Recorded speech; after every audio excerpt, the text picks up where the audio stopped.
Hi guys, I'm Cpt Ezz from porkchopsandwiches.net, here to bring another Redstone tutorial. Today we have part 9 of the series. We look at Redstone logic gates part 5. So today we're going to be looking at the pulse generator, pulse limiter, and the pulse sustainer. So without further ado, let's get started. So the first one I'm going to show you is the pulse generator.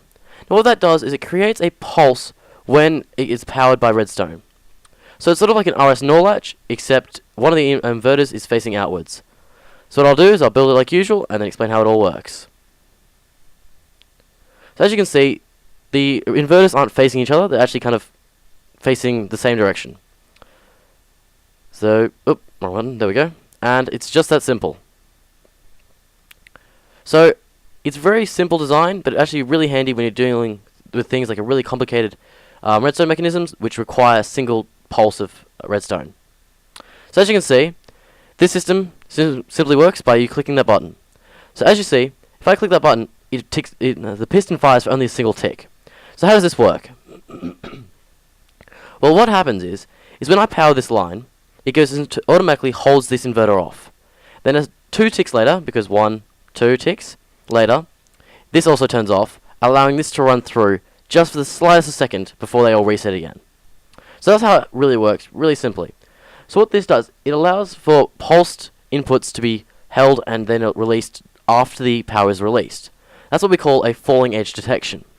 So what is falling edge? Well, redstone has two states, on and off. When it goes from on to off, it's a falling edge, and when it goes from off to on, it's a rising edge. So when the redstone here goes from on to off, the piston fires. So as you can see, it fires. Now you can also do this with torches. So you can have this really long pulse, for instance, and then break it. You'll pulse once. So that's the pulse generator. Now to the pulse limiter. Now it kind of does the opposite thing, but it's a little bit more complicated. It uses 2 repeaters instead. So it's very basic, both of these systems, but they just work pretty much the same way, but in just slightly different ways. I'll show you once I've explained it all. Or explain it once I've shown it all. So there we go. So as you can see, it's the same, almost the same design. So if you click here, when it ticks over, same thing happens. However, the pulse limiter is different to the pulse generator because it limits the length of the pulse. And you can change the pulse length by this one here.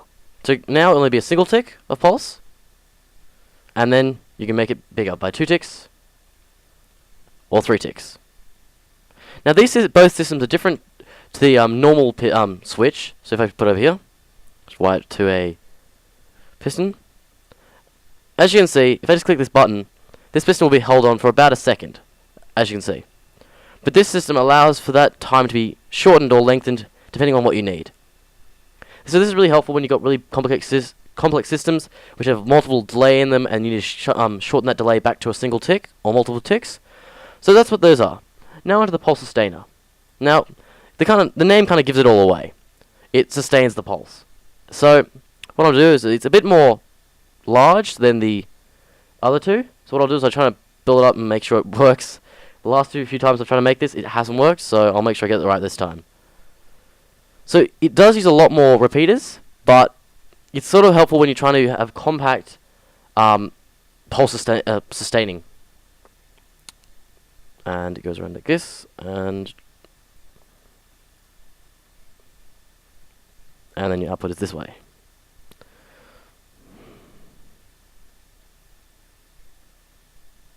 And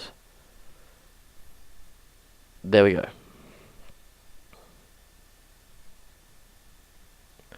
Wrong input there, that's it. So this is the system. When I click this button, it allows this power to come through here, but it only allows for a single, well, as long as this piston is allowed through to power. So as you can see, it allows power to come through from this torch over here, through this line underneath the block, as you can see. Let it reset for itself. It comes through here, long, outputs, and then resets itself. So as you can see one more time, allows energy to run through, and stops it. Now this can also be added into a pulse limiter or pulse generator, by just connecting it off here, which allows for a single tick of power to come through this whole system, instead of a long amount. So these are the three systems. They're really useful when you're building really complex systems which really need only a small amount of power or a large amount of delay, but compact. So I hope you enjoyed this video, guys. I'm Cpt Ezz from porkchopsandwiches.net, and until next time, have a nice night.